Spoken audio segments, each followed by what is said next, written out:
Hello बच्चों, welcome to Ether a new study circle.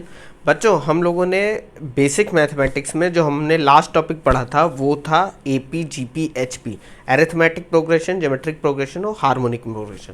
अगर आपने नहीं देखा है तो वो वीडियो जाके देख लीजिए। उससे पहले भी हम लोगों ने 4 वीडियोस खत्म करे जिसमें हम लोगों ने बहुत से टॉपिक पढ़े, उनको भी आप जाकर देख लेना। आज बच्चों जो हम पढ़ने वाले हैं वो है एक्सपोनेंट या इंडिसेस। ये क्या होता है और एक्सपोनेंशियल फंक्शन क्या होता है, आज हमको ये जानना है। देखो बच्चों, ये सब जानना इसलिए है क्योंकि अगर आप इस लेवल पे ये सब जान जाओगे, देखो ये जो सीरीज़ मैंने बेसिक मैथमेटिक्स की अपलोड करी है या जो करने वाला हूँ, जितने भी लेक्चर्स हैं इसमें 15-20 लेक्चर होंगे, सब आधा घंटे 35 मिनट ऐसे हैं। अब देखो आप सोचोगे सर इतना क्या करेंगे पढ़ के, देखो वो टोटल 8-9 घंटे का कंटेंट होगा। लेकिन आप एक चीज़ ध्यान दो, या तो आप वो 8-9 घंटे का कंटेंट पढ़ लो, एक बार में ख़त्म कर दो, ठीक है, या आप ना पढ़ो, जल्दी जल्दी थोड़ा बहुत फॉर्मूले देखकर फिजिक्स पढ़ने लगो, केमिस्ट्री पढ़ने लगो, या जो भी आप रिस्पेक्टिव फील्ड में बायो वाले बायो पढ़ने लगो। तो होगा क्या बच्चों, आप हर वक्त परेशान रहोगे। जब भी कोई नई चीज़ आ जाएगी तो आपके दिमाग में आएगा अरे ये क्या था, अरे ये क्या है, या इंटीग्रेशन देख लिया तो मिर्गी आने लगेगी। बात समझ रहे हो? तो ऐसा ना हो, इससे अच्छा है कि एक बार पढ़ के ख़त्म करो। और मैं एक गारंटी दे रहा हूँ, गारंटी इन द सेंस कि ऐसा नहीं है कि आप मुझे फ़ोन करके पैसे मांगने लगो कि मेरे पैसे वापस करो, क्योंकि पैसे तो मैंने लिए नहीं आपसे। गारंटी इन द सेंस कि अगर आप ये वीडियो देख लोगे तो इस लेवल पे आपको मैथ कभी नहीं परेशान करेगी, फिजिक्स और केमिस्ट्री में। मैं क्या बोला, फिजिक्स और केमिस्ट्री में, बायो वालों के लिए, मैथ वालों के लिए वो तो मैथ पूरी पढ़ेंगे ही, और ये पढ़ लेंगे तो उनकी अंडरस्टैंडिंग बेटर हो जाएगी क्योंकि उनके बेस सारे क्लियर हो जाएंगे। बात समझ में आ रही कि नहीं? तो देखते हैं बच्चों, बहुत बातें हो गई। हाँ तो बच्चों देखते हैं एक्सपोनेंट्स एंड लॉगरिथमिक्स। देखो बच्चों, लॉगरिथमिक के लिए मैंने सेपरेट वीडियो बनाया है। इस लेक्चर में हम लोग सिर्फ एक्सपोनेंट्स या इंडिसेस के बारे में पढ़ेंगे। तो क्या होता है बच्चों, देख लेते हैं जल्दी से।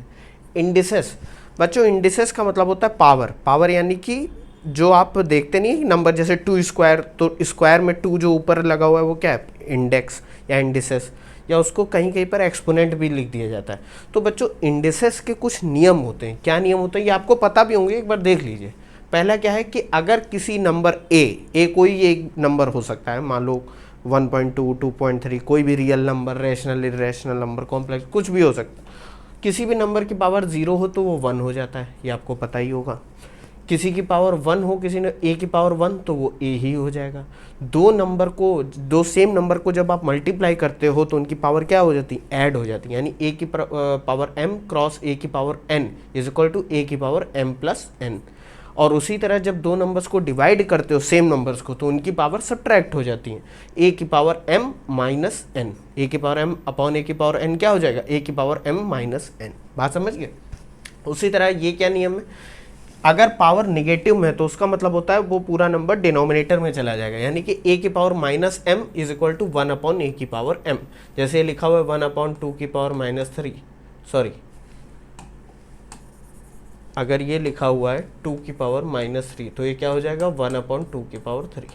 बात समझिए?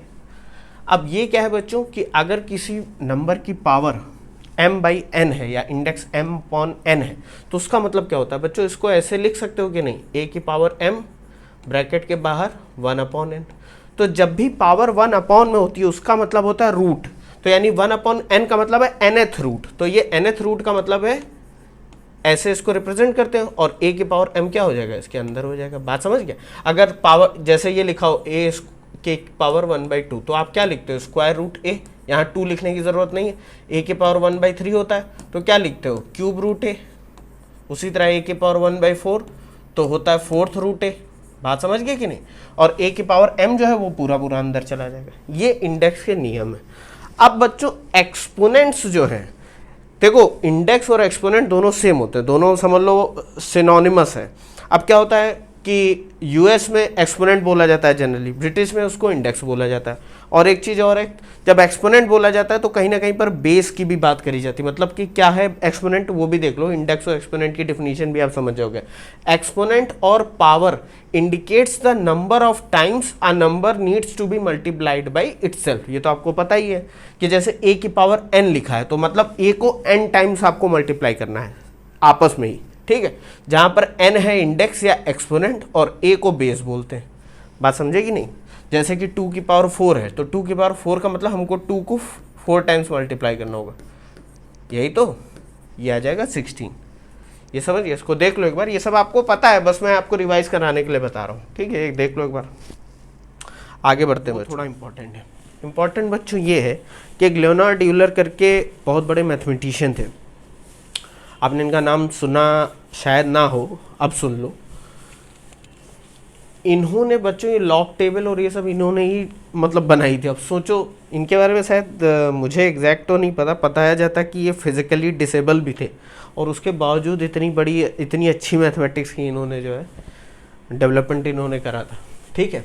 इन्होंने एक नंबर इंट्रोड्यूस करा जिसको ई बोला गया, ई, ठीक है। अब आप कहोगे ये इन्होंने ABCD वाला ई नहीं है ये, और कहा कि इसकी वैल्यू 2 और 3 के बीच में लाई करेगी, और इन्होंने इसकी कुछ वैल्यू भी दी। वो वैल्यू क्या थी? 2.71828। ये एक इरेशनल नंबर है तो अप टू इन्फिनिटी तक ये चलता जाएगा डिजिट के बाद, तो इसकी लगभग आप वैल्यू मान के चलो कि 2 और 3 के बीच में होती है 2.72 समथिंग, ठीक है। अब इसको लेकर बहुत से फंक्शन बनाए गए। फंक्शन इन द सेंस ये बहुत इंपॉर्टेंट नंबर है बच्चों, जैसे पाई का काम सर्किल में होता है, यहाँ पर मैंने लिखा भी, वैसे ई का काम, ये जो ई है उसका काम कैलकुलस में बहुत इंपॉर्टेंट नंबर है ये बच्चों।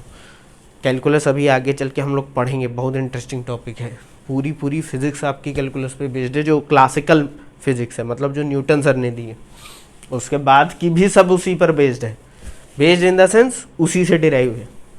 अब देखो एक्सपोनेंशियल फंक्शन होता क्या है कि जैसे ई एक नंबर है, अब फंक्शन कोई चीज कब कहलाती है? अगर हम कह दें कि y हमारा एक वेरिएबल है जो कि x पर डिपेंडेंट है, यानी y is a function of x, जैसे कि लिखा है y is equal to x square, तो हम क्या कहते हैं कि y x का फंक्शन है जिसमें y is equal to x square है। फंक्शन ऑफ x मतलब कि x से कुछ संबंध रखता है। तो एक्सपोनेंशियल फंक्शन में y क्या होगा? अगर हम e का कोई फंक्शन बना दे e से रिलेटेड, जैसे e की पावर x, ये एक एक्सपोनेंशियल फंक्शन है, तो y is equal to E के, ये fx का मतलब function of x, y is equal to E की पावर x, ई की पावर x आपका एक एक्सपोनेंशियल फंक्शन है। अच्छा बच्चों एक चीज़ ध्यान रखना, जैसे मैं बताऊं, जैसे मैंने लिखा है y is equal to x, तो इसका मतलब ये आपने पढ़ा भी होगा, ये क्या है? ये एक लाइन है जो ओरिजिन से पास होती है और 45 डिग्री का एंगल बनाती है, यही तो आपने पढ़ भी रखा है। इसका मतलब अगर x की वैल्यू 1 होगी तो y की भी वैल्यू 1 होगी, x की वैल्यू 2 होगी तो y की वैल्यू भी 2 होगी। उसी तरह से बच्चों एक्सपोनेंशियल फंक्शन को जब आप प्लॉट करोगे तो कुछ ये मिलेगा एक्स वाई एक्सिस पे, यानी कार्टेशियन कोऑर्डिनेट सिस्टम पे जब आप इसको प्लॉट करोगे तो आपको कुछ ये कर्व मिलेगा। ये दिख रहा है y is equal to E की पावर एक्स का, अगर आपसे कोई पूछे कि एक्सपोनेंशियल फंक्शन ई की पावर एक्स का कर्व कैसा होता है तो ऐसा होता है। ये बच्चों यहाँ पर कुछ इंटरसेक्ट कर रहा है ई की पावर 1 पे, ये एक्स की पावर 0, या एक्स यहाँ पर क्या है, सॉरी एक्स 0 है, तो y इज इक्वल टू क्या हो जाएगा? ई की पावर 0, यही तो, यानी कि 1, ये 1 पे कट कर रहा है, यही तो। यहाँ पर देखो x यहाँ पर 0 है, तो x 0 रखोगे तो y इज इक्वल टू 1, और ये कर्व इधर इनफाइनाइट को जा रहा है, इधर भी ये 0 को नहीं मिल रहा है, कहीं इन्फिनिटी की तरफ जा रहा है। बात समझो, ये कर्व ऐसे बढ़ रहा है, पहले ये स्लोली बढ़ रहा है, देखो पहले ये स्लोली बढ़ रहा है, उसके बाद बड़ी तेजी से ऊपर जा रहा है। इसको बच्चों एक्सपोनेंशियल ग्रोथ भी कहते हैं। जैसे नहीं बोला जाता, आपने कभी कभी न्यूज़ में भी देखा होगा कि स्टॉक प्राइसेस एक्सपोनेंशियली बढ़ गए। एक्सपोनेंशियली मतलब कि पहले वो इतना तेज नहीं बढ़ रहे थे, पहले वो धीरे धीरे बढ़ रहे थे, एकदम से ऐसा कुछ हुआ कि वो एकदम से जंप कर गए। ऐसा ही होता है, मतलब आप इस लेवल पे जानो कि एक्सपोनेंशियल फंक्शन ऐसा ही फंक्शन है कि वो 0 से जैसे ही आगे बढ़ रहा है एक्स धीरे धीरे बढ़ रहा है, लेकिन एक्स जैसे और ज़्यादा होता जा रहा है वो फंक्शन यानी वाई और ज़्यादा तेजी से बढ़ रहा है। मतलब x जितना रेट से बढ़ रहा है उससे ज़्यादा तेजी से y बढ़ रहा है। अभी इतना ही जानो कि ये क्या होता है। देख लिया आपने, इसको एक बार आप देख भी लो। ठीक है बच्चों, आगे बढ़ते हैं। अब बच्चों एक्सपोनेंशियल फंक्शन तो देख लिया, कोई भी फंक्शन हो बच्चों उसको x के फॉर्म में हम एक्सपेंड कर सकते हैं। कैसे कर सकते हैं, क्यों कर सकते हैं, ये हम अभी ज़्यादा नहीं जानेंगे। जैसे बहुत बड़े बड़े मैथमेटिशियंस ने, टेलर सीरीज़ थी और मैकॉले सीरीज़ थी, बहुत सी सीरीज़ थी, उनसे रिलेटेड जैसे e की पावर x एक फंक्शन है, यानी e की पावर x कुछ भी होता है, 1 2 3 4 कोई नंबर हो सकता है, कुछ भी हो सकता है। तो अगर हम उसको x के फॉर्म में लिखें, मतलब कि हम ये कहें कि या तो हमको इसका कर्व पता हो, या अगर हम x की वैल्यूज़ पर ई की पावर एक्स निकालना चाहे तो कैसे निकालेंगे, तो एक्सपोनेंशियल सीरीज यानी कि ई की पावर एक्स को हमने एक्सपेंड कर दिया एक्स के फॉर्म में, वो क्या होगा बच्चों, ये थोड़ा ध्यान में रखना, बस इतना ही ध्यान में रखना कि ई की पावर एक्स का जो एक्सपेंशन होता है वो होता है 1 plus x upon factorial 1। Factorial 1 मैंने इसलिए नहीं लिखा बच्चों, फैक्टोरियल क्या होता है मैंने लास्ट वीडियो में बताया है, नहीं आपको ध्यान में आ रहा है तो आप जाके एक बार देख लेना। एक्स अपॉन फैक्टोरियल 1, फैक्टोरियल 1 1 होता है, plus x square upon factorial 2 plus x cube upon factorial 3 and so on up to infinity. उसी तरह ई की पावर माइनस एक्स क्या होता है बच्चों, इसमें अल्टरनेट में माइनस प्लस आने लगते हैं, 1 minus x plus x square upon factorial 2 minus x cube upon factorial 3 plus and so on. ये बच्चों समझ गए। अब अगर मैं आपसे कहूं कि ई की वैल्यू बताओ तो एक्स की जगह 1 रख दो तो ई की वैल्यू क्या होगी, 1 plus 1 upon factorial 1 plus 1 upon factorial 2 plus 1 upon factorial 3 and so on up to infinity. Sorry, इसको जब आप कैलकुलेट करोगे बच्चों तो ई की वैल्यू 2.718 समथिंग ऐसे ही आएगी मतलब 2 और 3 के बीच में कहीं आएगी बच्चों। ये चीज़ ध्यान रखना, ये बहुत इंपॉर्टेंट है आपके लिए, मतलब यही खाली ध्यान में रखो और ये सीरीज और ये करो, ये जो मैंने आपको बताया इतना बहुत है आपके लिए इस लेवल फिजिक्स में कि ई की पावर 0 किसी की पावर 0 हो वो 1 ही होता है, ये तो आपको पता ही है। ई की पावर 1 किसी की पावर 1 हो यानी इंडिसेस में पढ़ा तो वो सॉरी यहाँ पर ई लिखना था, ये ई ही हो जाएगा, ठीक है। ई की पावर इन्फिनिटी इन्फिनिटी होता है, ई की पावर इन्फिनिटी इन्फिनिटी, और ई की पावर माइनस इन्फिनिटी 0 होता है। ये बच्चों ध्यान में रखना ये दोनों बातें। देखो जरा इस कर्व से देखते हैं, अगर x इन्फिनिटी जा रहा है तो ई की पावर x भी इन्फिनिटी की तरफ जा रहा है। अगर x माइनस इन्फिनिटी, यहाँ तो सारे निगेटिव नंबर होंगे ना लेफ्ट हैंड साइड, तो ये कर्व भी देखो माइनस इन्फिनिटी मिल नहीं रहा है, अभी 0 नहीं हुआ, माइनस इन्फिनिटी में कहीं जाकर ये 0 होगा जाके, इसलिए ई की पावर माइनस इन्फिनिटी हम 0 ले लेते हैं। बात समझ रहे हो कि नहीं, एग्जैक्टली वो 0 है कि नहीं वो नहीं पता, लेकिन लिमिट के तौर पे देखा जाए तो वो 0 होगा। अब ये सोचो कि लिमिट क्या है वो सब बाद में जानेंगे। ई के बस इतना ध्यान रखो, ई की पावर इन्फिनिटी इन्फिनिटी होता है, ई की पावर माइनस इन्फिनिटी 0 होता है, ठीक है बच्चों। चलो बच्चों आज के वीडियो में हम मतलब अभी इस वीडियो में हम इतना ही पढ़ते हैं। लॉगरिथमिक थोड़ा lengthy topic, lengthy in the sense मैं आपको थोड़ा कुछ ज़्यादा समझाना चाहता हूँ, क्योंकि जब भी लॉग देखते हैं ना हम लोग थोड़ा हाथ पैर कांपने लगते हैं हमारे, तो वो सब ना हो इसलिए हम इसको सेपरेटली पढ़ेंगे। थैंक यू बच्चों, मिलते हैं नेक्स्ट वीडियो में।